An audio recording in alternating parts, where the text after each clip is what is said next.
There is a feeling that many people carry with them these days, a weight that is hard to name. You wake up and something feels wrong, but you can't quite say what it is. The day begins, life goes on, but that feeling stays with you. The sense that something is out of place, that you are not fully protected, that there is an opening somewhere inside you through which dark things can enter. The Navajo elders knew that feeling very well, and they had an explanation for it. When someone carries that weight, that imbalance, that restlessness that never quite goes away, the elders would say that person had drifted away from hozho, and when hozho is lost, protection goes with it. Today, I want to share something very special with you. I want to talk about how the Navajo elders performed their protection prayers, not as an emergency ritual, not as a last-minute cry for help, but as a daily, quiet, and profound practice that kept them rooted in the sacred, day after day, throughout their entire lives. But before we continue, write in the comments what country you are watching from. I want to know how far this knowledge is reaching. And make sure you are already subscribed to our channel so you never miss one of our teachings. What I share here is not my wisdom. It is the wisdom of those who came before us, of those who walked this land before us. I am only the messenger.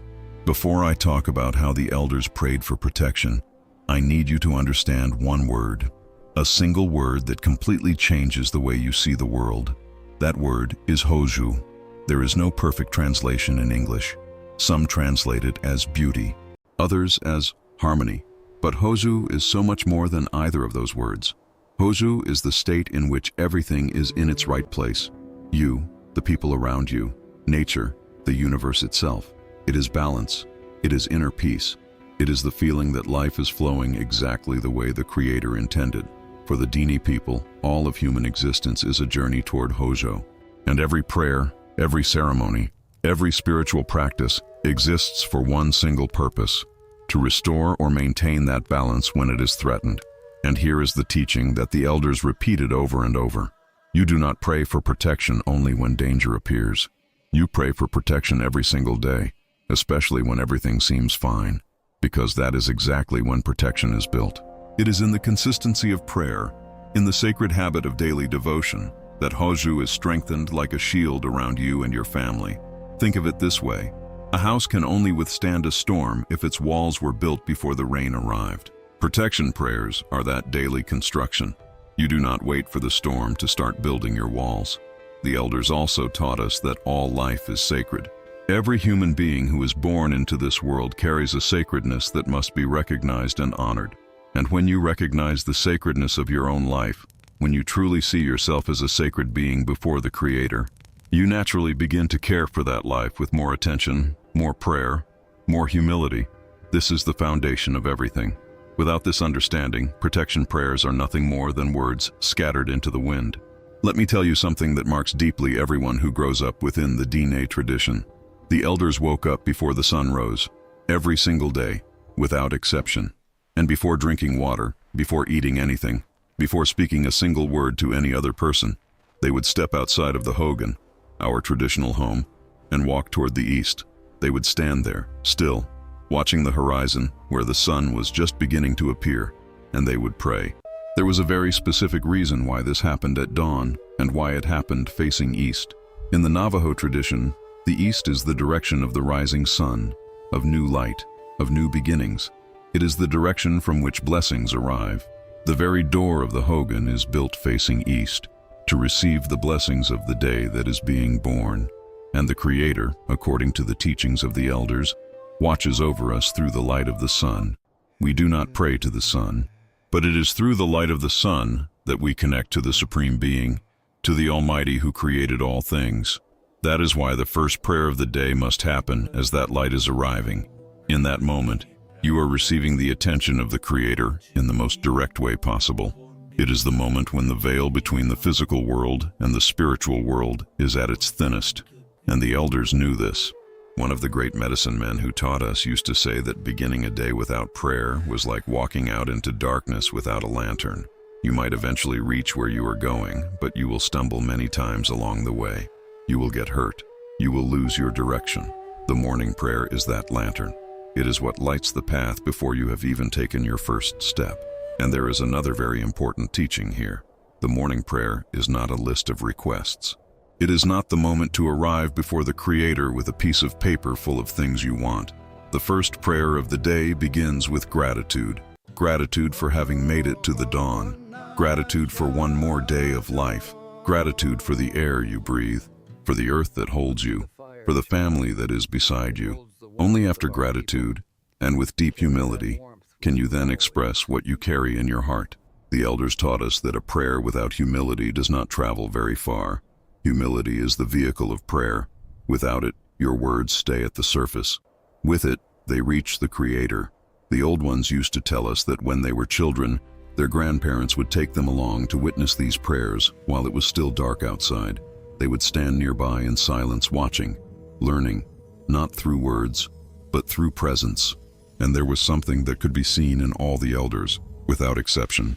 When they finished praying, there was a lightness about them, a visible peace, as if the weight of the coming day had already been distributed between them and the Creator, and they no longer had to carry it alone.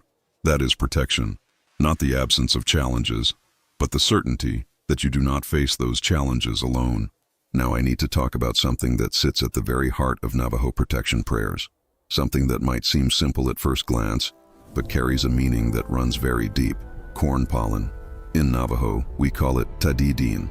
You may have seen images of Navajo elders holding a small pouch in their hands during prayer. That pouch contains the tadidin, and it is not simply a decorative symbol. According to the teachings of the elders, it is an actual representation of you yourself. Think about how pollen works in nature. It is carried by the wind from one flower to another, from one plant to another. It is what guarantees the continuation of life. Without pollen, there is no reproduction, no abundance, no food. Pollen is the bridge between what exists now and what will exist in the future. When you offer tadidin in your prayer, you are symbolically offering yourself to the Creator. You are saying, "Here I am. I belong to you. Watch over me." The ritual of the corn pollen offering follows a specific sequence, and each step carries its own meaning. First, you take a small pinch from the pouch and sprinkle it in the direction of the east, the direction of the rising sun, of the Creator, of blessings. You are sending your prayer to where it needs to go. Second, you place a small pinch on the top of your head, exactly at the point where, according to the teachings, your spirit entered this physical body at birth. You are consecrating your mind, your thoughts, your spirit. You are asking for protection for what is inside you, not only for what is outside. Third, you place a pinch on your tongue. This is profound. You are consecrating your words. You are asking that everything that comes out of your mouth that day be sacred, be true, be constructive, because words carry power. The words you speak build or destroy your own life and the lives of the people around you. Fourth, the rest of the pollen is scattered into the wind. You release it. You surrender it. This is the final gesture of humility, acknowledging that you are not in control of everything, and that this is more than okay. This complete ritual of offering tadidin is, in itself, a protection prayer. You are sealing your spirit, your thoughts, and your speech for the day that is beginning. You are raising an invisible shield, not through force, but through devotion. The elders would also tell us that if you do not have corn pollen available, you can use white cornmeal. And if you do not have white cornmeal, you can use the earth itself, a handful of soil from the ground. What matters is not the element. What matters is the intention, the humility, and the consistency. There is something that most people outside of the Navajo culture do not know, and that completely changes the way you understand protection prayers. For the Dene people, protection is not only individual, it is also geographical and cosmic. The Navajo universe is defined by 4 sacred mountains, one at each cardinal point, that form the pillars of the world we live in. They are Blanca Peak in the east, Mount Taylor in the south, the San Francisco Peaks in the west, and Hesperus Peak in the north. These mountains are not simply geographical landmarks. They are spiritual entities. They are the guardians of the 4 directions. And when the elders prayed facing each of the 4 cardinal points, east, south, west, and north, always moving in a clockwise direction, they were not simply following a ritual. They were acknowledging those guardians. They were consciously placing themselves within the boundaries of the sacred world that the Creator had established. The old ones tell us that each elder had a slightly different way of making the corn pollen offering. Some stood, facing only toward the east. Others turned slowly, offering the pollen in all four directions. Others sat as close to the earth as they possibly could and made their offering with their eyes closed, completely still. The most traditional medicine people would kneel, first on the left knee, then supporting with the right, holding the pouch of tadidiin with both hands. That was the form passed down to them by the elders before them, generation after generation. Every way of praying was respected. There was no single right way. There was only the way the heart had learned, and the Creator recognized each and every one of them. Beyond the daily prayer, which is the protection of everyday life, the elders also performed a greater ceremony called hozho, known in English as the blessing way. This ceremony was called upon during the great transitions of life, moments when the balance was naturally more vulnerable and therefore required a deeper, more powerful form of protection. A young warrior leaving for battle would receive the blessing way before departing. A mother expecting the birth of a child would have the blessing way performed for her in the final weeks of her pregnancy. A family building a new hogan would hold the blessing way to bless and protect that home. A person who had experienced something deeply disturbing, who had been exposed to unbalanced forces, would seek the blessing way to purify themselves and restore their hozho. The ceremony lasts 2 days and 2 nights, and it is not carried out in silence. It is sung. The songs of the blessing way are prayers in the form of music. Each song corresponds to a specific stage of the ceremony, to a specific dimension of protection. There are songs that call upon the holy people, the Diyandinae, the spiritual beings who were created before humans and who still walk beside us today, invisible but present. There are songs that recount the story of creation, reminding everyone present of where we came from and to whom we belong. There are songs that seal the protection, closing the shield around the person who is being blessed. During the ceremony, sacred objects are used. Corn pollen is always present. In some cases, the medicine men, called hatawi, create sand paintings, known as sand paintings. These are temporary works of art made from colored sand, flower petals, and other natural materials. They represent the spiritual map of the journey that is taking place in that moment. And at the end of the ceremony, they are destroyed, because nothing in the physical world should be treated as permanent. Life is movement. Protection is constant renewal. The blessing way ends with a 12-verse song, and the last word that echoes through the hogan is always the same: hozho, beauty, harmony, balance restored, and the elders taught us. After participating in a sacred ceremony, the following 4 days are days of recognition. You keep alive the sacredness of what happened. You do not allow the ordinary world to immediately swallow what was sacred.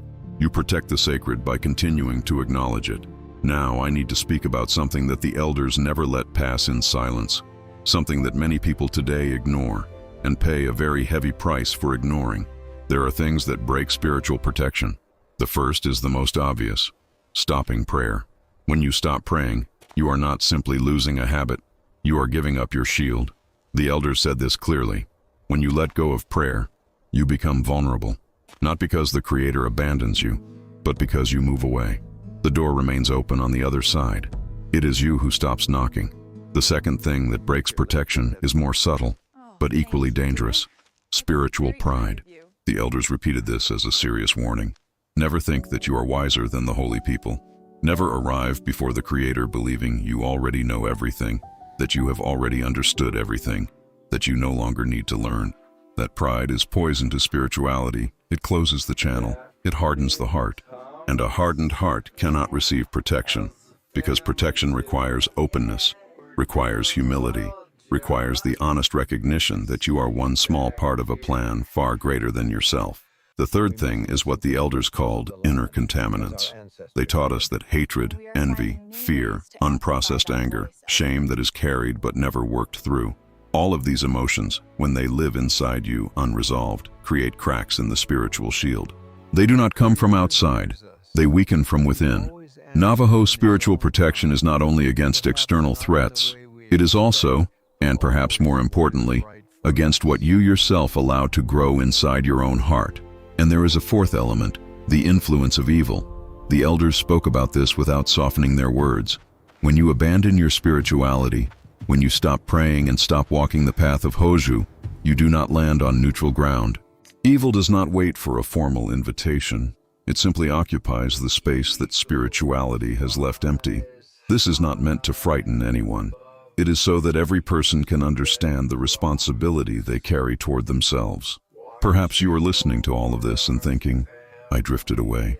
I stopped praying. I lost my path somewhere along the road. If that is what you feel, I want you to listen carefully to what the elders said about exactly this. No one is beyond return. The holy people do not ignore our prayers. They do not let us call out to them and remain silent. They do not hold resentment for the seasons when we drifted away. When you find your wisdom again and return to prayer, the door is open. It always has been. But the elders also taught us that returning to the spiritual path is not simply about resuming prayer. It is about returning with humility. It is about acknowledging that you stepped away. It is about not walking back in as if nothing happened, as if no time passed, as if the wandering did not matter. And one of the most powerful things you can do when you are beginning again on the spiritual path is to turn your life toward the service of others. Help the people around you, not in a grand or dramatic way. It does not need to be something enormous. An encouraging word for someone who is struggling, a gesture of care for someone who is alone, a hug offered before the person even has to ask. Small acts of love rebuild your spirituality brick by brick, day by day. Because spirituality does not exist only in the relationship between you and the Creator. It also lives in the relationship between you and the other human beings around you. Every single one of them a sacred being, just as you are.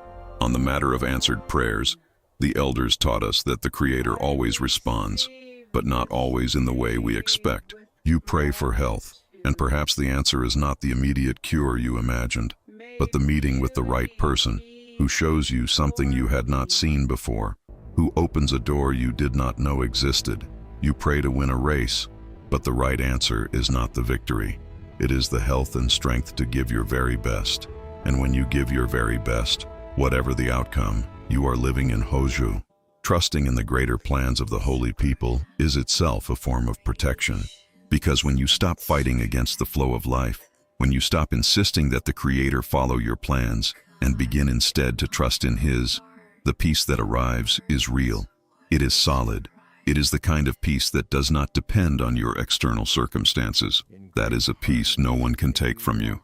There is a teaching that the elders of the Dine people have passed down from generation to generation, from grandparent to grandchild, from medicine man to apprentice, across many hundreds of years.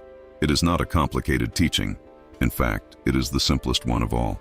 Pray every day, before anything else, not because you need to convince the Creator that you deserve to be protected, but because in prayer, you remember who you are, you remember where you came from, and you remember that you are not alone. The elders who carried these teachings have walked on, but what they planted is still alive. In every person who wakes before the sun, walks toward the east, opens a small pouch of tadidine, and with genuine humility, offers the day to the Creator. That is what I want to leave with you today. Spiritual protection does not come from a ceremony you perform one single time. It does not come from a prayer you recite in panic when life is falling apart around you. It comes from consistency, from the sacred habit, from the choice to, every morning at dawn, before anything else, stop, breathe, face the east, and remember that you are not alone.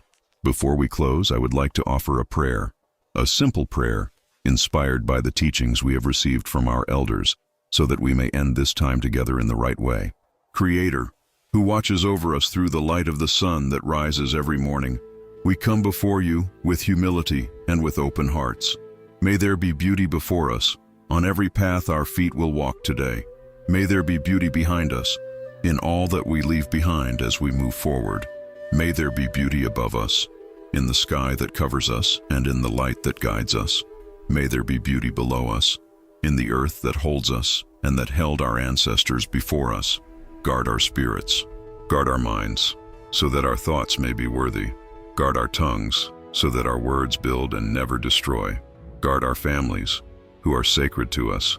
May we walk today in balance. May we walk in hozho. May we never forget that we are small before your plans, and that there is beauty in exactly that. Amen. Thank you for being here with us. May you walk with beauty before you, beauty behind you, beauty above you, and beauty below you. If this teaching touched your heart, please share it with someone who needs to hear it. Subscribe to the channel so you never miss one of our videos. And if you want to go deeper into the traditional Navajo teachings, visit our website and download our free ebook with 7 days of traditional teachings. Until next time.